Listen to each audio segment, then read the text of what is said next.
Selamat pagi, Assalamualaikum warahmatullahi wabarakatuh. Berjumpa kembali dengan Budi Raharjo di Padepokan Budi Raharjo. Kita mulai dengan ngopi dulu. Bismillahirrahmanirrahim.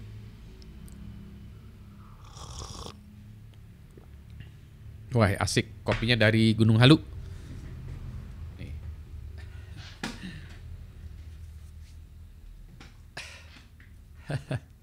Gak kelihatan kaosnya ya, itu tulisannya Padepokan Budi Raharjo ngopi dulu. Kopinya dari javahalucoffee.id, Gunung Halu. Sekarang kita mulai membahas soal ini, perlindungan data pribadi ya. Jadi mau cerita sedikit bagaimana sih kita harusnya melindungi data pribadi kita. Dikaitkan dengan banyaknya kejadian-kejadian kebocoran data dan seterusnya gitu ya. Nah, ini ganjel, maaf kursinya ganjel, nggak bisa bergerak. Jadi pertama sebetulnya kenapa sih ya dibutuhkan data pribadi ini? Kenapa dibutuhkan data pribadi? Ya kalau prinsipnya sih awalnya sih adalah untuk membutuhkan jati diri, untuk menunjukkan diri kita ya, identitas kita. Jadi misalnya saya pergi ke bank nanya Anda siapa? Budi Raharjo, mana buktinya ya? Jadi saya harus menunjukkan jati diri saya, ini Budi Raharjo, ini KTP saya atau SIM saya atau apa ya gitu. Kalau di dunia siber, di dunia maya sama juga. Anda siapa? Saya pergi ke situs webnya, katakanlah sebuah bank. Anda siapa? Budi Raharjo. Budi Raharjo yang mana gitu kan ya. Nah itu. Jadi data pribadi itu dibutuhkan untuk proses menunjukkan identitas kita. Atau kalau di dalam ininya proses authentication ya, mengautentikasi, membuktikan klaim kita bahwa klaim saya adalah saya Budi Raharjo yang ini ya. Oke ya. Nah, jadi itu yang ditunjukkan ya, yang harus ditunjukkan. Kalau dunia nyata mungkin bisa kelihatan ya mukanya kayak gini. Jadi kalau saya menyaru sebagai orang lain agak sedikit sulit, apalagi kalau saya menyaru sebagai perempuan ya. Ada jenggot, ada kumis, ini ya nggak mungkin lah ya. Tapi kalau dunia siber kan bisa kan ya. Nah kalau di dunia nyata ada fisik, ada interaction dan segala macam sehingga agak lebih mudah ya mengidentifikasi seseorang. Tapi kalau di dunia maya atau dunia cyber gimana? Di internet gimana? Kan berarti hanya ada misalnya user ID, password, segala macam ya. Jadi susah, agak lebih susah. Itu satu ya, jadi data pribadi itu digunakan untuk mengautentikasi tadi ya, mengidentifikasi itu. Saya Budi Raharjo yang mana? Budi Raharjo yang alamat emailnya adalah ini. Budi Raharjo yang akun YouTube-nya adalah Rahart. Budi Raharjo yang akun Twitter-nya adalah Rahart. Budi Raharjo yang akun Instagram-nya adalah Rahart. Oh yang itu gitu kan. Oh iya gitu ya. Yang kedua adalah untuk mengidentifikasi kesenangan saya. Jadi misalnya data pribadi saya ya, misalnya tadi ya kesenangan saya mendengarkan musik, membaca buku, segala macam itu ditunjukkan. Sehingga nanti kalau ada buku sejenis ya, misalnya saya senang science fiction atau teknologi, nanti dia akan bilang, ini ada buku sejenis loh. Kayaknya biasanya Anda tertarik. Nah itu preference kita ya, kesukaan kita itu dikaitkan dengan data kita ya, data pribadi kita. Sehingga itu bermanfaat untuk kita. Itu yang manfaat untuk kita ya, yang ada manfaat udah jelas untuk kita. Nah sekarang manfaat bagi penyedia jasa data pribadi kita itu apa? Nah itu untuk advertising, iklan ya. Jadi targeted advertising. Jadi kalau dia mau mengiklankan, dia ingin lihat dulu nih, oh ini cocok nggak diiklankan itu. Misalnya kalau ada seorang kakek-kakek tua gitu ya, mungkin mau diiklanin motor Vespa yang kecil yang baru, mungkin nggak juga ya. Kalau Vespa vintage masih ya, ini bukan kayaknya gitu. Atau disarankan skateboard gitu, mungkin nggak ya gitu. Tapi kalau misalnya berkunjung traveling ke sebuah resort, mungkin gitu ya. Nah, jadi data pribadi kita terkait dengan preference kita tadi, itu kalau bagi penyedia jasa itu digunakan untuk iklan. Manfaatnya bagi kita apa? Umumnya sih nggak ada, sedikit kalau kita lagi kebetulan cari iklan tertentu ya. Tapi lebih banyak yang itu adalah orang lain tadi ya. Nah itu yang sebenarnya kita tidak terlalu suka ya. Data kita dimanfaatkan oleh lain untuk kepentingan orang lain yang bukan untuk kepentingan kita. Tapi si penyedia jasa tuh gini bilang, barter lah ya. Kamu saya berikan email gratisan, tapi saya boleh ngasih iklan ke kamu ya yang cocok untuk kamu juga. Iklannya juga nggak aneh-aneh, tapi yang cocok untuk kamu.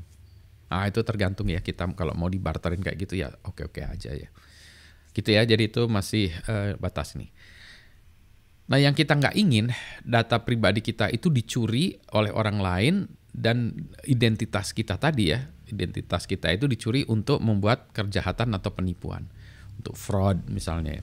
Misalnya data pribadi kita digunakan untuk orang membuka rekening, bank atau rekening pinjaman online atau apapun deh atas nama kita ya, alamat emailnya kita, nomor handphonenya kita, kelahirannya kita, pokoknya data yang ada itu kita. Nah, itu yang kita nggak mau ya, kejahatan itu. Atau data pribadi kita itu digunakan untuk nipu orang lain. Misalnya orang membuat akun palsu ya, akun email palsu atau akun medsos palsu atau akun ini chatting palsu ya, WhatsApp palsu gitu, untuk menunjukkan bahwa pura-puranya ini Budi Raharjo terus minta pinjam uang lah ke sana sini gitu ya. Nah, itu juga yang nggak mau juga gitu. Ya. Jadi demikianlah mengapa data pribadi itu mulai diperebutkan. Nah, kalau ditanya ya gimana kita melindunginya ya. Nah, sebenarnya kan yang tadi untuk menunjukkan bahwa saya ini siapa, Budi Raharjo ya, harusnya bisa pakai pihak ketiga, trusted third party. Tapi itu nanti kita bahas terpisah ya. Nanti ada zero trust dan lain sebagainya. Nah, tipsnya untuk melindungi data pribadi kita ya. Satu, jangan melakukan transaksi kepada pihak-pihak yang nggak jelas, situs web yang nggak jelas ya, udah itu pokoknya nggak pernah lah ya. Dua, ya jadi itu jangan, udahlah kalau ini too good to be true nggak usah lah ya. Yang kedua, kalau ditelepon, dikontak oleh oleh pihak lain yang misalnya minta data kita, nah kita nggak mau ya, kita pura-pura sibuk lah, pura-pura nggak kedengeran lah, pura-pura apa, saya telepon balik gitu ya. Jadi misalnya ini dari bank, Pak Budi, ini kurang jelas, ini ada data yang harus dilengkapi lagi. Oh iya nanti ini saya sedang meeting, nanti saya telepon balik lagi ya. Gitu. Jadi kita lihat webnya ya, misalnya banknya itu, kemudian kita telepon dia, baru kita melakukan konfirmasi misalnya apa ya tadi yang dibutuhkan apa gitu. Ya. Jadi kita jangan mau kalau ditelepon orang ditanyakan data, jangan mau. Kita harus yang proaktif menekan. Gitu ya, jangan mau ya. Yang berikutnya lagi adalah pseudo ID. Pseudo ID itu gini, maksudnya kita bukan identitas kita sebenarnya. Contoh adalah pseudo ID itu email lah ya. Jadi kita gunakan alamat email yang berbeda. Jadi email itu saya anggap juga sebagai data pribadi ya. Alamat email yang berbeda untuk keperluan khusus. Misalnya kalau untuk untuk urusan kantor ya alamat email kantor ya. Tapi kalau untuk alamat bank misalnya transaksi perbankan, nah kita buat alamat email khusus ya. Baik itu menggunakan alamat email yang gratisan ya, boleh juga ya. Misalnya pakai Google ya, Gmail gitu boleh gitu ya. Proton Mail juga boleh. Tapi alamat email itu hanya kita gunakan untuk transaksi. Jadi nggak ini. Kalau kita membuka akun baru, misalnya katakanlah kita membuat akun di Facebook ya, media sosial lah, Facebook, TikTok ataupun Instagram, kita buat email baru lagi, beda lagi. Jadi ada email transaksi, ada email non transaksi ya, gitu ya. Jadi untuk yang ini nih. Kalau main game buat email baru lagi kalau perlu, kan banyak email gratisan nih, nggak masalah gitu ya. Ya jadi gitu. Jadi setiap keperluan beda. Tapi yang penting transaksi itu misahin deh. Ya, beda sendiri. Nah kalau Anda cukup ini ya, untuk handphone juga gitu. Handphone kalau bisa punya dua nomor yang berbeda.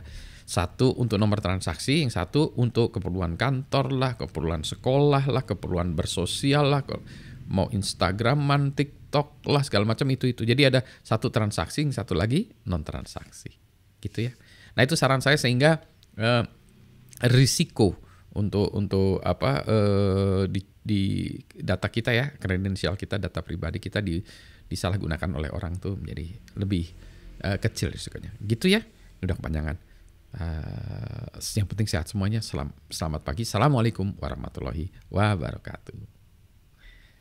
Ini saya ngopinya baru boleh dikit ya. Jadi tadi itu baru satu seruput, ini seruput yang kedua. Udah. Assalamualaikum.